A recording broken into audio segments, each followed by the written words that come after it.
Well, we're moving right along. Got the back plane in there. Went ahead and replaced those two capacitors down there. They're the same type, although they're a different style. But bend them over and they'll do just fine. The disk drive in there. I think I'm ready to start putting these cards back in here. I tested this board that seemed to have all this corrosion on it, and all the contacts seem to test good. And I'm just wondering if that's just surface, where where this corrosion is just on the surface, where it's making good contact on the bottom with the traces and all. So I don't know. This corrosion stuff doesn't want to melt. It's very, very difficult. I ran into that problem on that back plane. I actually almost had to drill a new hole to put those capacitors in. I actually had to find a new solder point for those capacitors though, because the old ones were so badly corroded they wouldn't melt. I couldn't attach any more solder to them. Anyway, we'll start plugging these boards back in. Just kind of goes like this, kind of just plugging in like a regular expansion. And then we got this connector.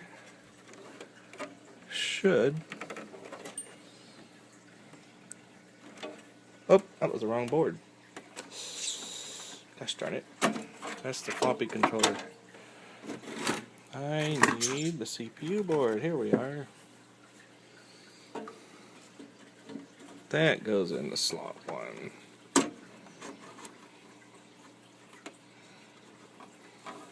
And then that little plug there goes right. That goes to the reset button and the LED. And we got that connector there, I believe. Yep. Goes right there.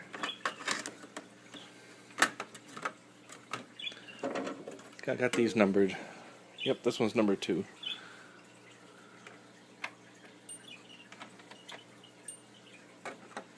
Oh, I see something I forgot. Gotta put that. There's a ground wire I need to reconnect. And I definitely need to redo that, reconnect that, and before I get this rid of these cards in here. Okay, there we go. Now we have this piece here that will go on the back here and hold these cards in steady. But for testing purposes, we'll leave that off for right now. We got the disk drive. Where are we? Got the disk drive connected to the controller, as well as the external disk drive cable. This cable here is the parallel port, which you would think this was, this is the floppy controller here. At first, this is a 34-pin connector. At first, I thought it had provisions for connecting a 5 1/4 inch disk drive in there, but it's not. This is a floppy disk drive controller and parallel port, and the main board has the serial port, the 2 serial port plug-ins, and the reset button. And then we got the last card here is the video card, which it has the video plug going to the monitor and the keyboard connector.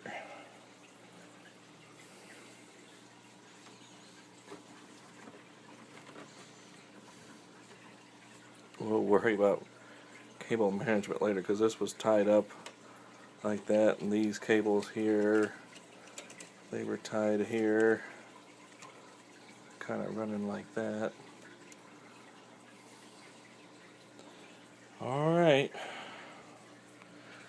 we got power plugged in to the back plane. We got both power plugged into the disk drive. We got the main power plug plugged in right side up down there. And the monitor, this is the monitor power plug, it's 12 volts. That is plugged in. I don't remember if that flyback transformer wire was actually touching the back plane or not. I don't see any other way for it to get through there. It's just one of those things. I just didn't notice it before. It didn't seem right, but we got the power plugged in, reset button plugged in. Doesn't look like any of the monitor cables came loose, or the picture tube cables. We just had that one that came loose here, that ground cable for the ground strap here. That came off. We resoldered that. And we have a power cord here, ready to be plugged in. Okay, well, now somehow or another, come on, focus you. Look at you. There you go. Lost one of the screws. Don't know where it went. It's a long, thin, machine-threaded screw with a nut and a washer on the back side, and I don't have anything in my store boxes that match. So here goes, hoping the one little screw will hold it. Yep, it did. All right. Okay, we are live. We have power. I haven't plugged the keyboard in yet. I still got to work on the keyboard. Well, we'll go ahead and oops, wrong way.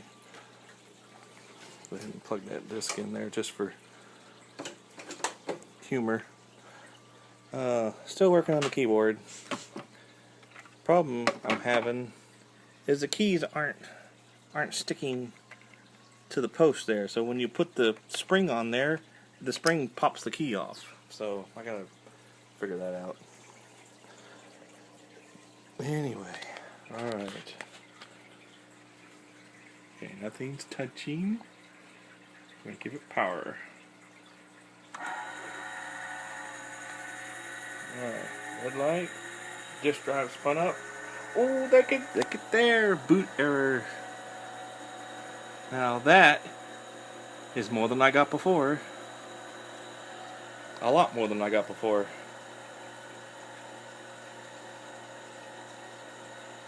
Wow. All that cleaning actually worked. Listen to that motor run.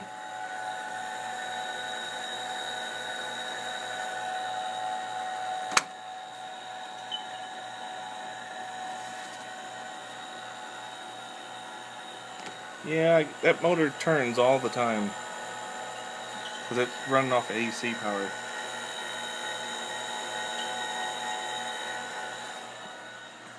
I have a screen with letters on it. Wow! I'm so happy. Yeah, if you can focus down yo.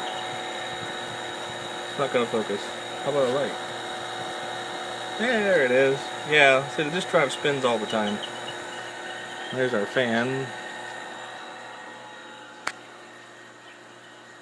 Boot error MF.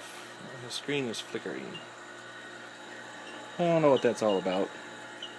But before it wasn't giving me anything. At least now it looks like the CPU board is doing something. Let's hit reset, see what the reset works. Oh, reset's not doing anything.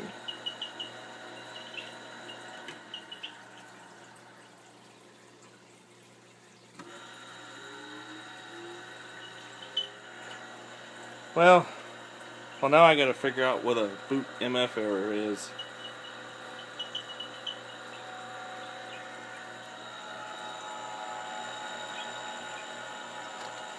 Let's see if it...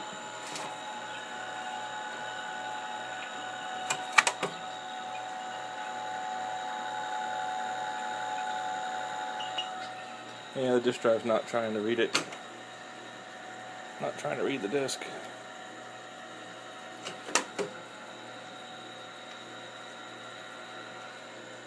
Well, the screen stopped flashing. Oh, maybe the reset button was stuck. Oh. Well, now the screen's not flickering anymore. When I want to push the reset button, makes there. See, okay, we're getting response now when I hit the button. Okay. That monitor's not showing right on this thing.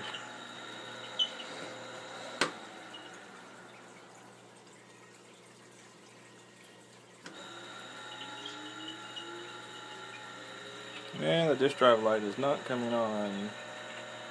That might mean a bad controller. Boot error MS. See, now the screen is steady. I like that. I like steady screens. Okay, well, I'm excited now. Making progress. I pretty much tore this thing apart and threw everything in the dishwasher. Except the circuit board. I didn't send these in the dishwasher, but I sent that in the dishwasher, and they had all kinds of crap on the back. And of course I replaced those two capacitors.